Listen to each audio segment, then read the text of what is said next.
Have you ever thought about what it would take to perform a digital brain transplant on an entire country's telecom network? Well, that's pretty much the mission we're diving into today. India's absolutely massive plan to roll out modern 4G to every single citizen. It's a project with incredible scale and, as you'll see, a ton of complexity. Okay, let's just start with a huge number to set the scene. 100,000. That's the target for new 4G sites that BSNL, which is India's state-owned telecom operator, is putting up all across the country. I mean, that is just a colossal undertaking. And this isn't just about getting faster streaming in the big cities. Nope. This is a full-on national mission, and it's funded by something called the Universal Service Obligation Fund. The goal is super clear: achieve total digital saturation. We're talking about connecting the most remote, the most rural parts of the nation. So here's the catch. This is the central conflict of our story. You can build all the towers you want, right? But if the core system, the brain that manages every single customer, every call, every byte of data, if that can't keep up, then the whole project is at risk of falling flat. To really get what BSNL was up against, we need to pop the hood and look at the technology they were dealing with. This was the digital engine they literally had to swap out while the plane was still flying. All right, you're going to see this term OSS/BSS. Don't let the alphabet soup scare you. The easiest way to think about it is as the central nervous system of a telco. Seriously, it handles everything on the business side of things, from the moment you activate a new SIM card to when it sends you your monthly bill. It's the whole shebang. So let's kind of walk through BSNL's IT history here.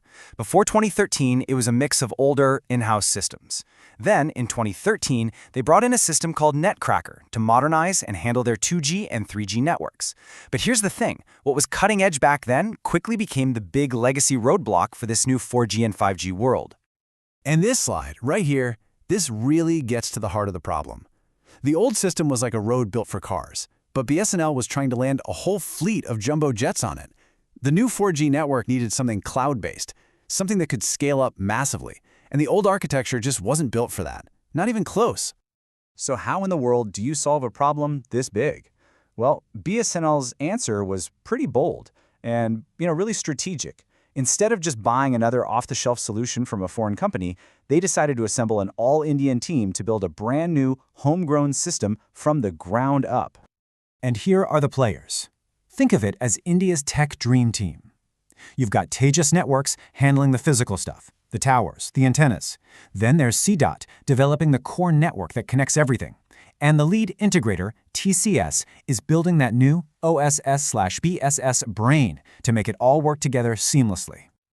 Okay, so the team's in place. What did their blueprint for this modern network actually look like? Let's take a look at the design for BSNL's new future-proof network brain. Now, the crucial thing to understand here is that this wasn't just a simple replacement, it was a complete evolution. It's cloud-based, so it can easily scale to handle millions and millions of new users. It's built from day one to be upgraded to 5G, and it uses a cognitive platform, which is a fancy way of saying it can intelligently monitor and manage the network in real time. It's almost like it's thinking for itself.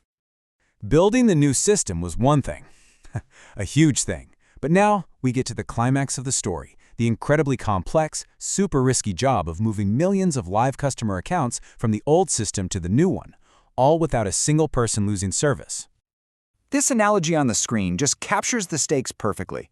I mean, imagine trying to perform open-heart surgery on a patient while they're running a marathon. That's the level of precision we're talking about.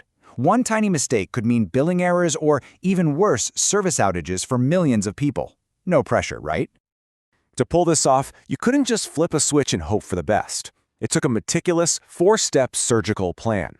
First, they went deep, analyzing the old system to understand every single piece. Then, they built data pipelines and ran both systems in parallel, kind of like a full-dress rehearsal, to catch any errors. Third, they used modern APIs to plug all the new pieces together. And finally, they ran financial checks every single day, making sure every customer's account, every dollar, was perfectly in place. So, after all that incredible challenge and that super careful plan to overcome it, we can finally look at the result. Did this wildly ambitious mission actually succeed? Here's the payoff. Over 50,000. That's how many new 4G sites have already been deployed and are now running on this brand new modernized platform. The mid-flight engine swap? Yeah, it was a success. The achievements here are just transformative. BSNL didn't just modernize its core systems, it completely changed its day-to-day operations for the better. But most importantly, it now has a scalable, 5G-ready foundation that is going to serve India's digital ambitions for the next decade and beyond. You know, when you zoom out, this project was never just about upgrading a network. It was about building technological self-reliance and creating a platform for the future. So the final question isn't just about BSNL, it's about the entire country. With this powerful new engine in place, what new digital services, what new innovations and opportunities are now possible for a fully connected India?